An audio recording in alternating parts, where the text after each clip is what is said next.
বাড়িতে কিভাবে অসাধারণ স্বাদের জালিদার গুড় পিঠে বানানো যায় চলুন আজ আপনাদের সাথে তারই রেসিপি শেয়ার করব। সবগুলোই ফুলে উঠবে, একটাও বসে যাবে না, সব কিছুই আপনাদের সাথে শেয়ার করব। তার জন্য আমি নিয়ে নিয়েছি বড় বোলের 1 বোল নিয়েছি আতপ চাল। আমার সেদ্ধ চাল লাগবে না, এখানে আতপ চাল লাগবে। দিয়ে আতপ চালটাকে আমি জল দিয়ে ভালো করে ধুয়ে আমি 5 ঘন্টার জন্য এটাকে ভিজিয়ে রেখে দেবো। আপনারা অবশ্যই চালটাকে ভিজিয়ে রাখার চেষ্টা করবেন। এরপর একটা মিক্সিং জারের মধ্যে চালটাকে আমি নিয়ে নেব, নিয়ে ভালো করে আমি এটাকে ব্লেন্ড করে নেব।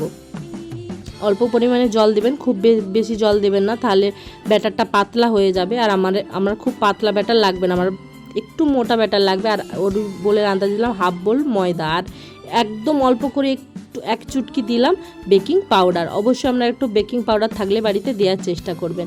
অল্প করে, খুব ব্যাটারটা মোটা হয়ে গিয়েছিলো, অল্প পরিমাণে একটু জল দিয়ে দিলাম, দিয়ে মিশিয়ে নিলাম। এরপর 1 বোল দিলাম, ওই বোলের আন্দাজি দিলাম 1 বোল নলেন গুড় দিয়ে এবার এটাকে আমি ভালো করে মিশিয়ে নেব। আমি 10 মিনিটের মতো করে এটাকে ভালো করে আমি ফেটিয়ে নিয়েছিলাম। অবশ্যই আপনারা সুন্দরভাবে এটা ফেটিয়ে নেবেন। এরপর এর মধ্যে অ্যাড করলাম 1/2 চামচের মতো দিলাম লবণ আর দিলাম কালো জিরে, দিয়ে ভালো করে আবার ভালো করে মিশিয়ে নিলাম। এবার ব্যাটারটা আমি দেখিয়ে দিলাম, ঠিক এতটা পরিমাণ আমি ব্যাটারটাকে মোটা বানিয়েছি।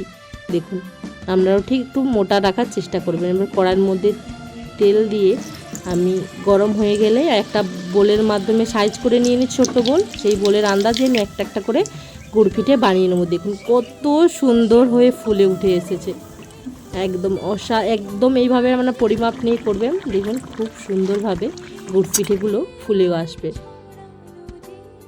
আর নলেন গুড়ের গুড় পিঠে তো খেতে অসাধারণ লাগে, আপনারা অবশ্যই বাড়িতে ট্রাই করবেন। এই দেখুন কত সুন্দরভাবে ফুলে উঠেছে,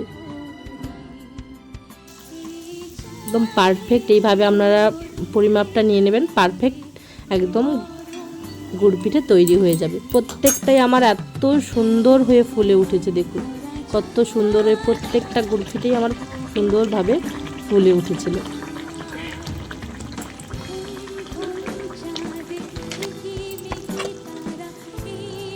আমি এইভাবে এক এক করে সব গুড় পিঠেগুলো ভেজে নিলাম। দেখুন কত সুন্দর হয়েছে, তাই না?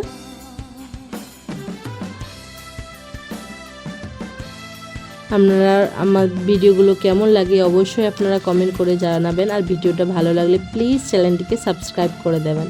এই দেখুন ভেতর থেকেও কত সুন্দরভাবে জালি জালি তৈরি হয়েছে। একটা আমি আপনাদের কেটে দেখিয়ে দিই, ভেতর থেকে দেখুন কতটা জালি জালি ভাব তৈরি হয়ে গিয়েছে। ভিডিওটা কেমন লাগলো অবশ্যই কমেন্ট করে জানাবেন।